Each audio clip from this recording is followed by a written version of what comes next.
ሰላም ወደ አድማጮቻችን ባለፉት 24 ሰዓታት የተወሩ አዳዲስ የዝውውር መረጃዎችን ይዘን ተመልሰን መጥተናል። አርሰናል ቤት እንሄዳለን፣ ማንቸስተር ዩናይትድ፣ ቼልሲ እና ሊቨርፑልን እናነሳለን። ከዛ ውጭ ደግሞ በኢንተር ሚላን ለፍጻሜ የደረሰው ሲሞኔ ኢንዛጊ ኢንተር ሚላንን በመልቀቅ ወደ አልሃሊ ዝውውሩን አድርጓል። ማንቸስተር ዩናይትድ ቤት ስንገባ የብሩኖ ፈርናንዴዝ፣ ብሪያን ምቤሞ እንዲሁም ሌሎቹን እናነሳለን። የራሽፎርድ የጄደን ሳንቾን ጉዳይም በሚገባ እናየዋለን። አርሰናል ቤት ስንሄድ ደግሞ 2-3 ጉዳዮችን እናነሳለን። የዙቢሜንዲ ጉዳይ እንዲሁም ደግሞ የቶማስ ፓርቴ፣ የዚቼንኮ እንዲሁም ደግሞ የጆርጂኒዮን ጉዳይ እናነሳለን። ቼልሲ በዝውውር መስኮቱ ላይ ቢዚው ክለብ ወይም ደግሞ በጣም ስራዎችን እየሰራ ያለው ቡድን ቼልሲ ነው ቢባል ማካበድ አይደለም። የግብ ጠባቂ ጉዳይ አለ፣ የሁጎ ኢኪቲኬ እንዲሁም ደግሞ የሚለቁ ተጫዋቾች ላይም ቼልሲ ጠንካራ ብሎ እየተንቀሳቀሰ ይገኛል። ሊቨርፑሎች አስደሳች ዜና አለ። ሪቻርድ ሂውዝ እና አርነ ስሎት አስገራሚ ስራቸው እንደቀጠለ ነው። በሁለት ጉዳዮች እናነሳቸዋለን። ሚሎስ ኬርኬዝ፣ ፍሎሪያን ዊርዝ እንዲሁም ደግሞ ኬለርን የሚመለከቱ አዳዲስ የዝውውር መረጃዎች አሉ። ዳድማዎቻችን ይህንን ጥሩ ታማኝ የሆነ የዝውውር መረጃዎችን ለማግኘት ታዲያ ትክክለኛው ቦታ የአያ ስፖርት ነው። የአያ ስፖርትን ላይክ፣ ሼር፣ ኮሜንት፣ ሰብስክራይብ ማድረግዎን አይርሱ። ከዛም ውጭ ከኢትዮጵያ ውጭ ናችሁ የምታዳምጡን ካላችሁ የአያ ስፖርት ቤተሰብ ይሁኑ፣ ጆይን በማድረግ ውድ አድማጮቻችን መረሳት የሌለበት የእናንተን አስተያየት ኮሜንት የምንጠብቅ ነው የሚሆኑት። የዝውውር መስኮቱ እስከሚጠናቀቅ ድረስ ጥረታችን በዚሁ ይቀጥላል። እንግዲህ ውድ አድማጮቻችን የመጀመሪያው መረጃ የሚሆነው ወደ ማንቸስተር ዩናይትድ ቤት እናቅናና ያሉትን መረጃዎች እናርሳችሁ። ብሩኖ ፈርናንዴዝ እንግዲህ ለዩናይትድ ታማኝነቱን ትናንት አረጋግጧል። ኮንትራቱን ወደ አልሃሊ የሚያቀናበትን እድል ነው ያመከነው። ከዛ ውጭ እንግዲህ በአልሃሊ በክለቦች የዓለም ዋንጫ የቡድኑ አካል አድርገው እንዲሳተፍ ይፈልጉት ነበር። ይህንን ጥያቄ ግን ውድቅ አድርጓል። አንዳንዶቹ እንደሚያነሱት ከ700,000 በላይ ነው ሳምንታዊ ደሞዝ ውድቅ ያደረገው። ይህ ለብሩኖ ፈርናንዴዝ እንግዲህ በጣም ጥሩ እድል ነበር። ነገር ግን ለማንቸስተር ዩናይትድ ትክክለኛው ጊዜ አይደለም ወይ? ብሩኖ ፈርናንዴዝን ሽጦ የተሻሉ ተጫዋቾችን ለማምጣት የሚያስችል ትንሽ ሊታሰብበት ይጠበቃል። ነገር ግን አልሃሊ ሌላኛውን የማንቸስተር ዩናይትድ ተፈላጊውን ተጫዋች ኤደርሰንን ከአትላንታ ለማዘዋወር ጥረቶችን እያደረገ ይገኛል። አልሃሊ በክለቦች ዓለም ዋንጫ ስለሚሳተፍ አዲሱን አሰልጣኙን ሲሞኔ ኢንዛጊን ቀርጠዋል። እንግዲህ ይህ ጥሩ ዝውውር ነው የሚሆንላቸው። ከዛ ውጭ ደግሞ በሚላን በኩል የመስመር ተጫዋቻቸው የሆነውን የሚላኑን ቲዮ ሄርናንዴዝን ለማስፈረም ተስማምተዋል ከሚላን ጋር። ነገር ግን የቲዮ ሄርናንዴዝን የመጨረሻ ውሳኔ እየጠበቁ ይገኛሉ። ማንቸስተር ዩናይትድ ቤት እዛው ሳንወጣ የጄደን ሳንቾ ጉዳይ አሁንም ለማንቸስተር ዩናይትድ አስቸጋሪ ሆኖባቸዋል። ምክንያቱም ቼልሲዎች ይህንን ተጫዋች ሙሉ በሙሉ አንፈልገውም ብለዋል። ምክንያቱም ካላችሁ ደግሞ 25 ሚሊዮን ፓውንድ ያሉት የማንቸስተር ዩናይትዱ ዋጋ አይደለም ያስቸገራቸው። ለቼልሲ የማንቸስተር ዩናይትድ ከዚህ በፊት የሚከፍለው የነበረው ገንዘብ ወይም ደሞዝ ቼልሲዎች ለመክፈል ፈቃደኛ አይደሉም። ምክንያቱም ከ300,000 በላይ ነው ሳምንታዊ ደሞዙ። ወደ ቼልሲ የሚመጣ ከሆነ ግን በጣም ከፍተኛ ሊሰጡት የፈለጉት 150,000 ነው። ያንን ደግሞ የሚቀበለው ሆኖ አልተገኘም። ስለዚህ ይህ ተጫዋች ወደ ዶርትመንድ ቤት የመመለስ እድል አለው። ነገር ግን ዶርትመንድም ይህንን ደሞዝ የመክፈል አቅም የለውም። ስለዚህ ይህንን ደሞዝ ያገኝበት የሚችለው አማራጭ ወደ ሳውዲ ማቅናት ብቻ ነው። ይህ እንግዲህ ለማንቸስተር ዩናይትድ አስቸጋሪ ያደርገዋል። በሳውዲ እንደ አዲስ ድርድርን ከፍተው የተሻለ ክፍያን የሚያገኙ ከሆነ ማንቸስተር ዩናይትዶች በ25 ሚሊዮን ፓውንድም ሳውዲዎች ቢወስዱላቸው ደስተኛ ናቸው። ምክንያቱም በደሞዙ ምክንያት ብዙ ሁኔታዎችን ስለሚከፍሉ ይህንን ተጫዋች ቡድን ውስጥ እንዳይቆይ ጥረቶችን ያደረጉ ይገኛሉ። ደሞዙን በሚመለከት የጄደን ሳንቾ መልቀቅ ለማንቸስተር ዩናይትድ ምን እድልን ያመጣል ካላችሁኝ ብሪያን ምቤሞን የሚያመጣ ይሆናል። ብሪያን ምቤሞ በማንቸስተር ዩናይትድ ውስጥ እንግዲህ ማንቸስተር ዩናይትድን ተቀዳሚ ዓላማው አድርጓል። በዩናይትድ ተቀዳሚ ቋሚ 11 ውስጥ እንደሚገባ በእርግጠኝነት ተነግሮታል። ኒውካስትል ዩናይትድን ጥያቄውን ውድቅ አድርጓል። ከዛ ውጭ ከማንቸስተር ዩናይትድ ጋር ድርድርን ያደርጋል። ከአርሰናል ጋር እንኳን አርሰናል ቡካዮ ሳካ በቦታው ስላለ ይህ ነው የሚባል ገፋ ያለ ድርድርን አላደረጉም። አንድ ነገር ግን እዚህ ጋር ልብ ልትሉት ይገባል። የብሪያን ምቤሞ የደሞዝ ጉዳይ ይህንን ዝውውር አስቸጋሪ ሊያደርገው የሚችልበት እድል አለ። ብሪያን ምቤሞ አሁን በብሬንፎርድ የሚያገኘውን 45,000 ፓውንድ በ5 እጥፍ እንዲያድግለት ይፈልጋል። ኦልሞስት ወደ 250,000 ገደማ በማንቸስተር ዩናይትድ እየጠየቀ ይገኛል። ዩናይትዶች ይህንን የመክፈል ፍላጎት አላቸው። ነገር ግን የሳንቾ፣ የራሽፎርድ፣ የአንቶኒ እንዲሁም ደግሞ ጋርናቾ ጉዳይ መጠናቀቅ ይጠበቅበታል እንደዚህ አይነት ደሞዝ ለመክፈል። ምክንያቱም ይህ ደሞዝ ለምሳሌ ሳንቾ እና አንቶኒን የሚለቁ ከሆነ እንኳን የሁለቱ የተሻሉ ተጫዋቾችን ማምጣትና የተሻሉ የደሞዝን የመክፈል ማንቸስተር ዩናይትድ አቅም እንዲኖረው የሚያደርገው ይሆናል። ማንቸስተር ዩናይትድ ቤት እንግዲህ የማቲያስ ኩኛ ጉዳይ 62.5 ሚሊዮን ፓውንድ ወጥቶበታል እና ይህንን ደግሞ በሚገባ የሰሙት ብሬንፎርዶች ይህንን ተጫዋች ለመልቀቅ ዋጋውን ከ50 ወደ 60 እስከ 65 ሚሊዮን ፓውንድ ከፍ አድርገውታል። ድርድሮቹ የሚጠበቁ ነው የሚሆኑት። ብሬንፎርድ ደግሞ እንደ ብራይተን ሁሉ በድርድር ላይ ቀልድ የማያውቅ ቡድን ነው። ተጫዋቾቹን ሲለቅ በጣም እስከ መጨረሻው ድረስ በድርድሮችን አድርጎ የሚለቅ ቡድን ነው። ስለዚህ ይህ አስቸጋሪ የሚያደርግበት ይሆናል። በቀጥታ ወደ ቸልሲ ቤት እናቅናና ቸልሲ አዲሱን ግብ ጠባቂ ማይክ ሚኞን ይፈልጋል። ማይክ ሚኞን እንግዲህ በጣም አስደሳች ዜና ነው ለቸልሲ ደጋፊዎች። ቸልሲ ደጋፊዎች ይህንን ተጫዋች ዋጋውን ስሰሙ ደግሞ ትደነግጣላችሁ። 25 ሚሊዮን ፓውንድ ነው። የዛሬ ዓመትና 2 ዓመት 50 እስከ 70 ሚሊዮን ፓውንድ ያወጣል ተብሎ የሚጠበቀው ግብ ጠባቂ አሁን ግን መውጫ በር ላይ ነው የሚገኙ። የኤሲ ሚላንና አሌግሪ መጥተዋል። በአሌግሪ አዲስ ስፖርቲንግ ዳይሬክተር ነው የሚቀጠረው። ስለዚህ ወደ ቸልሲ ለመሄድ ፍላጎት አለው። ከኤጀንቱ ጋር ተስማምተዋል። በደሞዝ ጉዳይ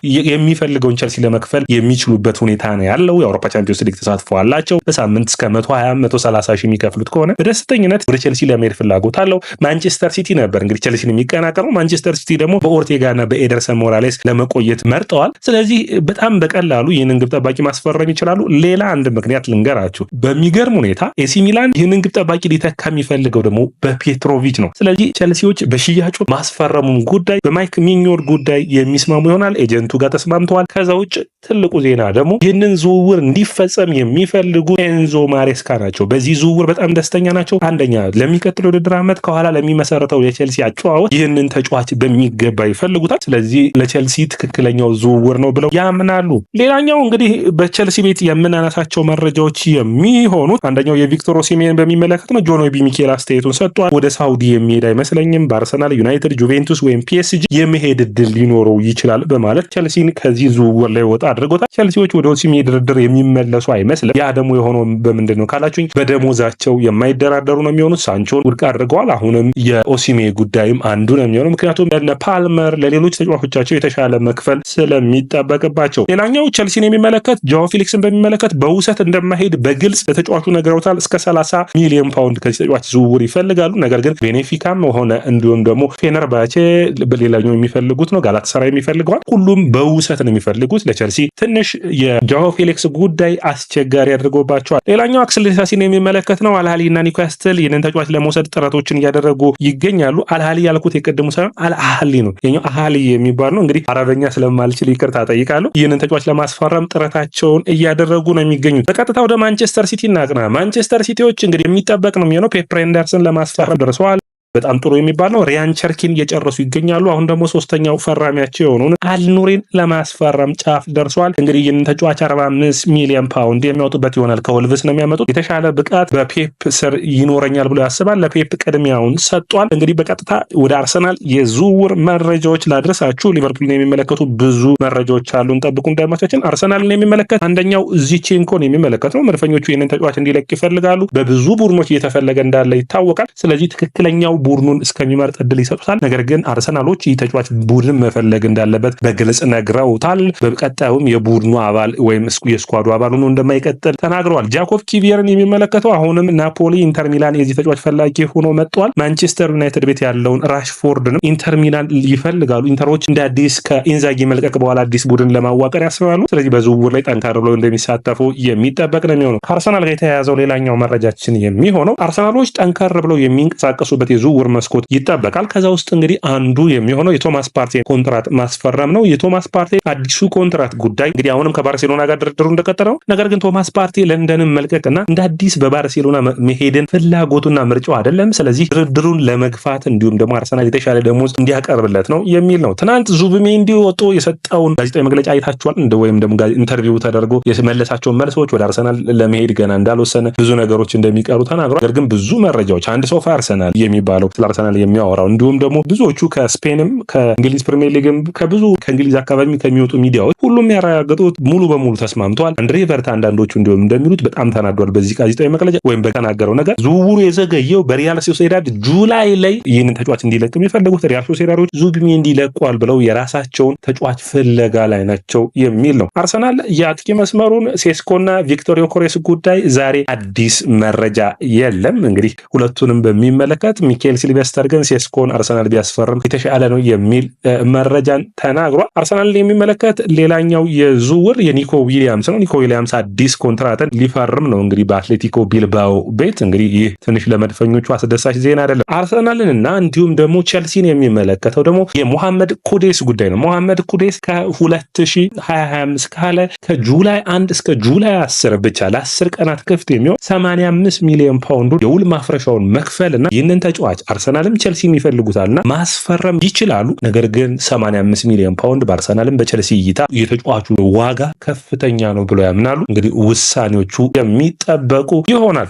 ሌላኛው የዝውውር መረጃችን የሚሆነው ደድማቻችን ወደ ሊቨርፑል ቤት እናቀናና ሊቨርፑልን የተመለከቱ አንድ 4 መረጃዎችን ላድረሳችሁ። የመጀመሪያ የሚሆነው አስደሳች ዜናዎች ናቸው። በሊቨርፑል ቤት ያሉ ፍሎሬንቲያን ዊርዝ ዝውውር ነው። አሁንም ድርድሮቹ እንደቀጠሉ ነው። ባየር ሊቨርኩሰንም በራሱ ሳይድ ጠንካር ብሎ ቀጥሏል። 130 ሚሊዮን ፓውንድ እንዲከፈል ሊቨርፑል 108 ሚሊዮን ፓውንድ ለመክፈል ተስማምቷል። ከዛ ውጭ እንግዲህ ችን የመሃሏን ያለችውን ልዩነት እንዴት አድርገው ማጥበብ እንዳለባቸው እየሰሩ ይገኛሉ። ነገር ግን ስካይ ጀርመኒ ምን ብሎ ዜና ወጥቶ ነበር? የ10 ቁጥር ማሊያውን በሊቨርፑል ቤት መረከብ ይፈልጋል። 10 ቁጥር ማሊያውን እንደመረጥ አድርገው ዘግቧል። ይህንን ደግሞ ፍሎሪያን ዊርዝ ራሱ ፔጁ ላይ ተናግሯል። እኔ 10 ቁጥር ማሊያን አልጠየኩም፣ በሊቨርፑል ቤት እንዲሁም ደግሞ ለአዳዲሶቹ ተጫዋቾች የቡድን አጋሮች ክብር አለኝ የሚል ነው። ይህ ለሊቨርፑል ደጋፊዎች በጣም አስደሳች ነው። ኬለርን በሚመለከት ሊቨርፑሎች ምንም እንኳን 12 ሚሊዮን ፓውንድ ቢሸጡትም 3 ሚሊዮን ፓውንድ ግን ለቀድሞ ክለቡ ለሬንጀርስ የመክፈል ግዴታ አለባቸው። ሊቨርፑሎች አስደሳቹ ዜና በቅርቡ ሊጠናቀቅ ጫፍ ደርሷል። ሂርዊጎ በቅርቡ እንላለን ብሎ ፋብሪዚዮ ሮማኖ ሚሎስ ኬርኬዝን እንደሚያስፈርሙ እንግዲህ 45 ሚሊዮን ፓውንድ ጉዳይ ላይ የመጀመሪያው ንግግራቸውን አድርገው ተስማምተዋል። ነገር ግን በጭማሪ ክፍያዎች ላይ ድርድሮችን እያደረጉ ይገኛሉ። በኬርኬዝ ጉዳይ ሊቨርፑሎች አሁንም ተጫዋቹን ያደንቃሉ፣ ፍላጎት አላቸው። በግል ጉዳይ ተስማምተዋል። ሊቨርፑል መዳረሻው እንደሚሆን የጊዜ ጉዳይ ብቻ እንደሆነ ፋብሪዚዮ ሮማኖ ዘግቧል። ፍሬድሪኮ ኬዛን በሚመለከት ፍሬድሪኮ ኬዛ እንግዲህ የቀድሞ አሰልጣኙ ማሲሚሊያኖ አሌግሪ ወደ ኤሲ ሚላን ሄደው ኤሲ ሚላን እንደያዙ ካወቀ ጊዜ ጀምሮ ኤሲ ሚላን ጋር ንግግሮችን ጀምሯል። ከኤሲ ሚላን ጋር ስምምነቶችን በግል ጉዳይ ጨርሷል።